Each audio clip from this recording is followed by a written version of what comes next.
¿Qué secreto horrible descubriste de un familiar después de que murió? Cuando falleció mi abuela, dimos con unos documentos que revelaban una verdad desgarradora. Mi tío la había persuadido para que le entregara toda su vasta fortuna y aceptara cargar con sus abultadas deudas a cambio. También encontramos otros papeles que indicaban que él sería quien la cuidaría usando ese dinero. Todo para sostener sus propios negocios y su actividad profesional.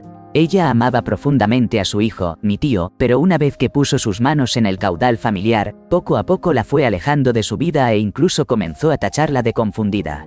Lo único que mi abuela buscaba era comunicarse con él para que le concediera acceso a sus recursos, tal como se lo había prometido, para vivir con dignidad y cubrir sus gastos. Sin embargo, él se fue esfumando de la familia mucho antes de que ella emprendiera el viaje sin retorno. Me duele en lo más hondo pensar que ella partió con el alma desgarrada, sin poder revelar el daño que aquel hombre le había infligido, simplemente porque lo amaba y jamás imaginó que sería capaz de semejante traición.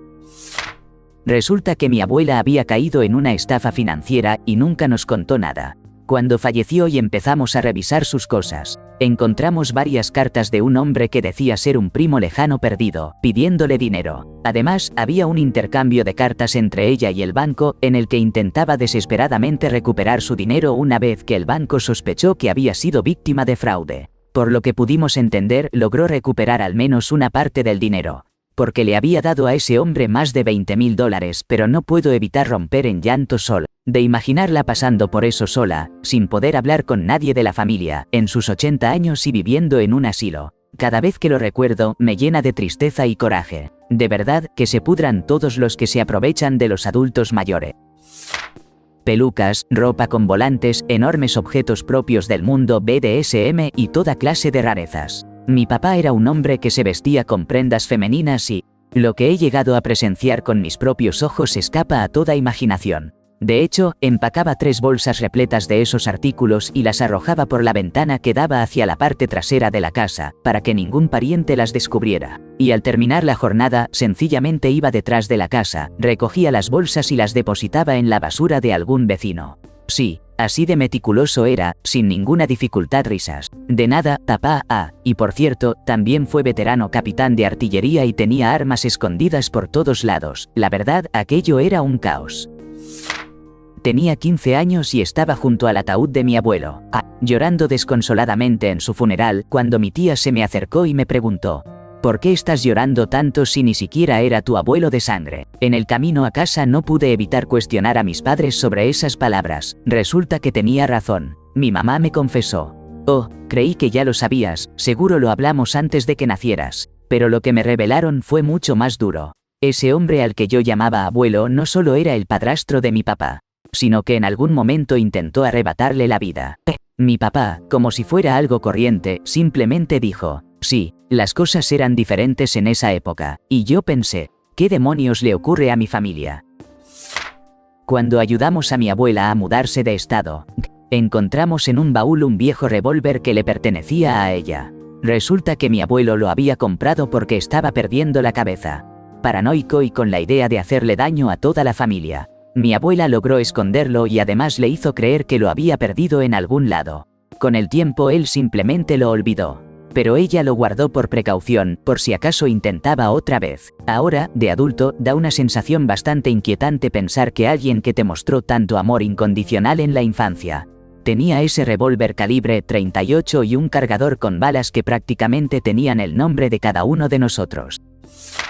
La madre de mi abuela intentó ahogarla cuando recién había nacido. La atraparon justo en el momento, la internaron en un hospital psiquiátrico local y entonces mi abuela fue criada por su tía, a quien nosotros llamábamos la gran nana, creyendo que ella era su mamá de verdad. No es que esté mal haber descubierto todo esto sobre la mujer que creíamos que era mi bisabuela biológica, pero es una locura pensar que casi 4 generaciones casi nunca llegaron a existir por lo que hizo la mamá real de mi abuela. Esto no tiene que ver con algo que ellos hicieron. Ni conocía a parientes directos, sino con lo que les ocurrió. Mi abuela perdió a su mamá cuando tenía 12 años a causa de tuberculosis. Su madre estuvo internada en el hospital durante los últimos 3 años de su vida. Ella solía contar historias sobre las visitas y lo grave que se puso su madre al final. Siempre ha sido desgarrador escuchar todo eso.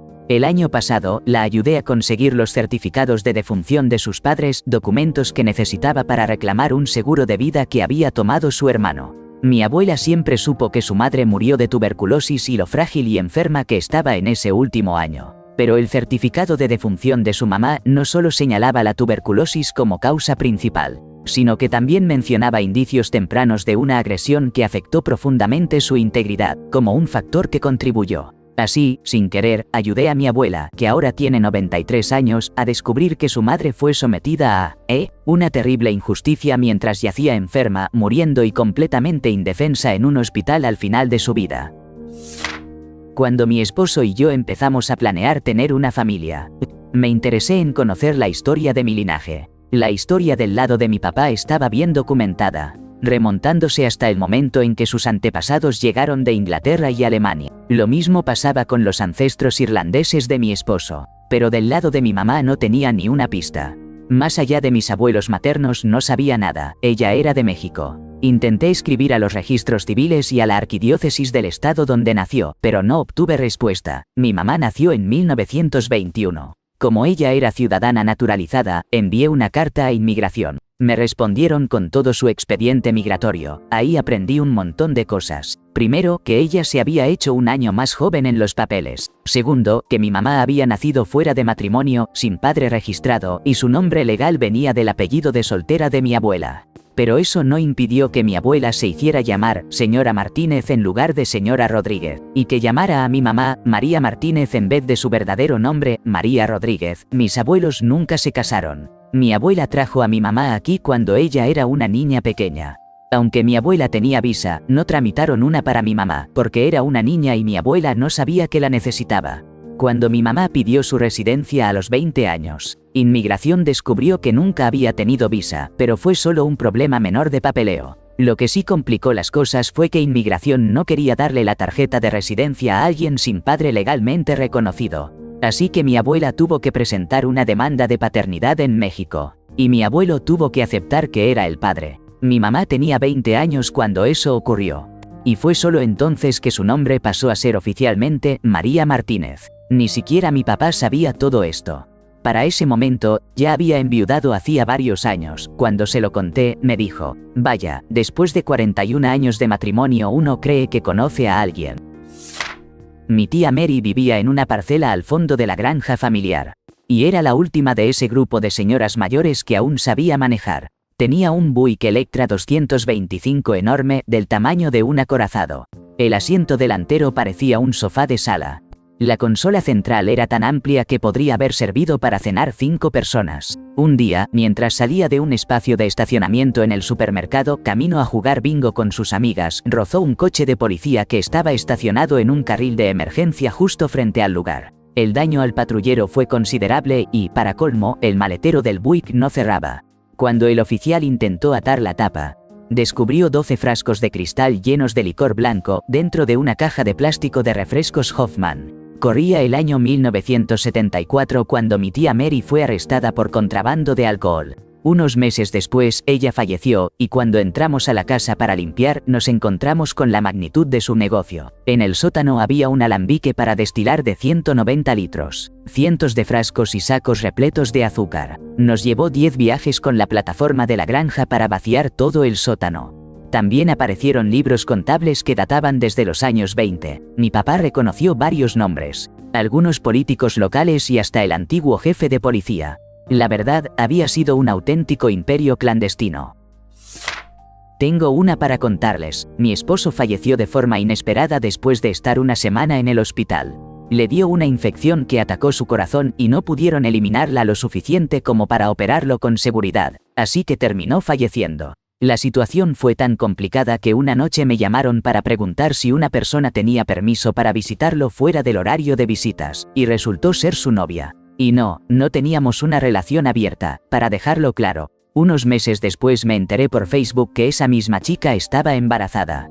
Publicó fotos de su baby shower y en la decoración había imágenes de ella con mi esposo, el padre de su bebé. Algo que me desconcertó fue que algunos miembros de la familia de mi esposo le dieron me gusta a esas fotos. Llamé a mi suegra y le dije, oye, ¿cuándo me iban a contar todo esto? Y su respuesta fue una sola palabra, nunca. Literalmente me dijo eso. Esto fue hace poco menos de 2 años y todavía sigo lidiando con las consecuencias. Para acabar de arreglarlo, recientemente esos mismos familiares han estado insistiendo en que viaje unas horas para que los niños puedan visitarlos. Debería quizás responderles con un nunca. Por cierto, no estoy impidiendo que mis hijos vean a sus abuelos, al contrario, ya los hemos visitado un par de veces y ellos también pueden venir a ver a los niños cuando quieran. Pero ya no me siento cómoda dejando que se queden solos con ellos porque simplemente ya no confío en esas personas. Así que sí, eso es lo que está pasando en mi vida ahora. Mi tío abuelo David afectó profundamente a algunos miembros de nuestra familia con actos que marcaron sus vidas para siempre. Yo solo lo conocía como un hombre mayor, cascarrabias pero amable, delicado y postrado en cama, que vivía con un solo pulmón. La única señal que tuve de que algo andaba mal con él surgió cuando tenía unos 8 años. Estaba jugando con una pelota en la entrada de la casa y en un momento levanté la vista hacia la ventana de su habitación. Lo vi clavando en mí una mirada fija. Cuando le sonreí y le hice un gesto. Pensé que me estaba haciendo una mueca, ese tipo de expresiones que los adultos a veces usan para bromear con los niños, pero esa expresión nunca cambió. Simplemente me observaba con una mirada intensa, inquietante, casi fantasmal, como la de un ser desapegado. Para que te hagas una idea, imagina al actor Lee Van Cleef en sus últimos años, mirando fijamente con una intensidad que parecía atravesar el alma. Me sentí incómodo, dejé de jugar y corrí rápidamente a la casa para refugiarme con mis abuelos que vivían justo al lado. Recuerdo que estaba con ellos viendo la televisión, pero no podía deshacerme de la sensación ominosa que me había quedado tras aquel encuentro visual. Fue mucho tiempo después, gracias a alguien en Reddit, que comprendí realmente lo que ese hombre estaba haciendo tras esa ventana. Probablemente se encontraba en un acto de autocomplacencia mientras me observaba, una escena llena de perturbadora intención. Una advertencia antes de comenzar, la historia toca temas delicados relacionados con la infancia. Hace un par de años, mi tío decidió poner fin a sus días justo cuando estaba a punto de ser descubierto por poseer contenido ilícito relacionado con menores. Al revisar su oficina, hallamos varios discos duros dañados y enigmáticos, y poco tiempo después comenzaron a surgir acusaciones concretas sobre abusos contra pequeños. La verdad es que fue una experiencia aterradora para todos, sobre todo porque él trabajaba en el área de tecnología de un distrito escolar, pasando gran parte del tiempo cerca de niños. No es exactamente una historia sobre mi abuelo, pero mi mamá me la contó y sentí que debía compartirla. Tengo 50 años. Mi abuelo era un hombre judío que emigró de Kiev a Chicago cuando era niño. Ya en sus 20 años, se enamoró profundamente de una joven irlandesa llamada Patricia, decidió pedirle matrimonio y ella aceptó. Pero cuando Patricia le anunció a su padre que iba a unirse en matrimonio con un hombre judío, él desató toda su furia sobre ella, hasta terminar con su vida. Lo curioso es que mi mamá también se llama Patricia, y nunca se me había pasado por la cabeza que ese nombre no fuera judío. Siempre supe que mi bisabuelo australiano se había mudado a Canadá poco antes del cambio de siglo. Él se trasladó aquí por su salud, murió cuando yo era muy pequeño. Hace unos años, más de un siglo después de que él conociera a mi bisabuela en la iglesia y se casaran tras un rápido noviazgo, mi hermana decidió buscar su nombre tan particular en internet, solo por curiosidad. Y entonces nos encontramos con una historia bastante sombría. Resulta que él había estado comprometido con la hija de su jefe en Australia, pero al mismo tiempo mantenía un vínculo secreto con otra mujer que quedó expectante. Mi bisabuelo organizó una interrupción clandestina en un callejón, y la joven falleció a causa de complicaciones. Para encubrir el hecho, él ayudó a preparar el cuerpo, lo colocó en una especie de maleta y lo abandonó en el mar. El hallazgo de esa maleta con los restos de la desafortunada mujer desató un escándalo enorme en Australia. Lo atraparon, fue condenado por privar injustamente de la vida, y de milagro evitó la horca. No tengo claro cómo logró salir de prisión ni cómo terminó llegando a Canadá, pero una cosa es segura. Su traslado aquí fue, sin duda, un intento de cambiar de rumbo, de cuidar su salud. No era de mi familia, pero un amigo falleció cuando estábamos en la universidad. Yo sabía que tenía gustos un tanto fuera de lo común, y su familia era muy religiosa, perteneciente a la iglesia luterana del Sínodo de Missouri. Cuando murió, logré convencer a la universidad para que me permitieran limpiar su cuarto y retirar todos esos objetos poco convencionales. No quería que su familia descubriera que su hijo, líder del escuadrón Rote con un promedio de 4, tenía un aparato mecánico para el placer íntimo, con controles de velocidad y diversos accesorios inspirados en mamíferos. Mi mamá luchó contra el alcoholismo y la dependencia a las sustancias a lo largo de toda su vida. Y además su trato hacia mí fue profundamente doloroso. Cuando mis padres se separaron, mi papá obtuvo la custodia de mí cuando tenía apenas 3 años, mientras que a mi mamá le concedieron un día a la semana para verme. Sin embargo, ese tiempo se esfumó cuando cumplí 11, porque su trato hacia mí ya se había vuelto insoportable en palabras y acciones. Cuando ella partió a causa de una sobredosis a los 16 años, estuve ordenando sus pertenencias y hallé entre sus cuadernos un borrador de testamento. En ese documento dejaba claro que no deseaba que yo heredara la casa prefabricada que mi papá le había comprado con el dinero de mis abuelos. La carga fiscal sobre esa propiedad era tan grande que finalmente dejó de tener significado, pues la casa fue recuperada. Pero ese papel quebró la última chispa de esperanza que guardaba sobre el amor que alguna vez pudo haber sentido por mí. Apenas conservo recuerdos difusos de mi bisabuelo. Para mí, siendo niño, era aquel viejito de cabellera blanca que siempre buscaba jugar a golpes de almohadas o regalarme dulces. Pero años después, cuando él ya no estaba entre nosotros, mi papá me reveló algo que me dejó congelado. Resulta que mi bisabuelo intentó hacerle daño irreparable a mi mamá cuando ella era apenas una niña, aunque logró escapar. No logro comprender cómo pudo seguir formando parte de la familia y que mi bisabuela no lo haya echado de casa. Más extraño aún es que mi abuelo, un tipo duro de Glasgow, que no se arredraba ante ningún enfrentamiento en su juventud, no le haya enfrentado con dureza o tomado una medida mayor. Quizá la familia decidió guardar este oscuro secreto. Pero que mi papá lo supiera y nadie interviniera todavía me llena de una extraña inquietud.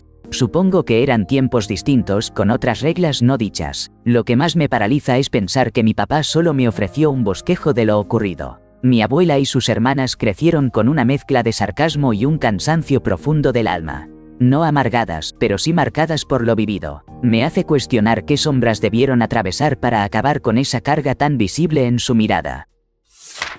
No fui yo, sino mi padre quien descubrió que la mujer que él creía su hermana en realidad era su madre. Ella había partido hacía 40 años. Mi padre fue criado por sus abuelos, mientras que su hermana vivía en el extranjero. En algún momento, ella volvió a la casa familiar y falleció cuando mi padre era adolescente. Curiosamente, esta historia se repitió para mí cuando era joven. El secreto salió a la luz después del funeral del único tío que quedaba para mi padre. Fue uno de sus primos quien le reveló la verdad. Resulta que, en la Irlanda católica de los años 30, esa mujer cometió la torpeza de quedar embarazada fuera del matrimonio. Para evitar el escándalo, sus padres la enviaron a Inglaterra y ellos criaron al niño como propio, haciéndolo pasar por su nieto. La otra opción habría sido que ella y mi padre hubieran terminado en uno de esos infames lavaderos Magdalene, lugares donde las mujeres en esa situación eran tratadas con la máxima crueldad. Además de que los niños eran entregados de manera ilegal en adopción a familias acomodadas en Estados Unidos, aunque el lugar donde descansan los restos de mi abuela está registrado. Nunca se anotó el número de la tumba en los archivos públicos y no hay ninguna placa que indique con exactitud dónde quedó. Mi padre falleció hace 26 años y hasta hoy sigo sin poder obtener su acta de nacimiento, porque sencillamente no existe. Después de que mi mamá falleció de forma inesperada, mientras revisaba sus documentos di con un informe del Departamento Local de Protección Infantil que hacía referencia a un episodio ocurrido cuando yo apenas tenía un par de meses. Resulta que en ese momento mi mamá perdió el control y casi causa un daño irreparable conmigo. Ella confesó a las autoridades que temía que yo acabara como su hermano, quien tiene TDAH, igual que yo. Entonces, una trabajadora social se sentó con ella para explicarle con paciencia que es completamente natural que los bebés lloremos cuando nuestra madre se aleja, y que eso no presagia problemas futuros ni un destino oscuro. Le habló sobre la permanencia del objeto y los distintos estilos de apego, intentando calmar sus temores con conocimiento y comprensión. No sé muy bien qué pensar sobre todo esto. Pero después de que murió mi mamá, mi tía le comentó a mi esposo, no a mí, de repente, que mi madre solía descargar su ira sobre mí cuando era niña pequeña. En mi recuerdo hay algunas heridas que aparecieron alrededor de los 3 años. Aunque no sé cómo ni por qué sucedieron, mamá siempre me contó una versión muy preparada. señalando a mi hermana, que apenas me llevaba año y medio, así que nunca cuestioné esa historia. Pero la verdad es que mi mamá fue una madre negligente y también emocionalmente dañina. Así que no me sorprendería que lo que dice mi tía tenga algo de verdad. El problema es que mi tía es igual de complicada que mamá, por eso es difícil saber qué creer, aunque sí conservo algunas cicatrices de quemaduras de cigarro que han estado conmigo toda la vida. Para que se hagan una idea, se me rompieron los 4 dientes frontales superiores, por la mitad, y eso requirió una cirugía de emergencia. Mamá afirmaba que fue mi hermana quien me empujó contra una tubería. Además, tenía una herida en el rostro que necesitó 7 puntos. Mamá aseguraba que ocurrió porque saltaba en la cama y me golpeé contra la pared. Ella no dejaba de ostentar que los servicios de protección infantil habían sido llamados tras esa última herida. Pero solo echaron un vistazo superficial a los juguetes y libros de la casa. Dijeron, creo que aquí está todo bien, y se marcharon sin siquiera entrar.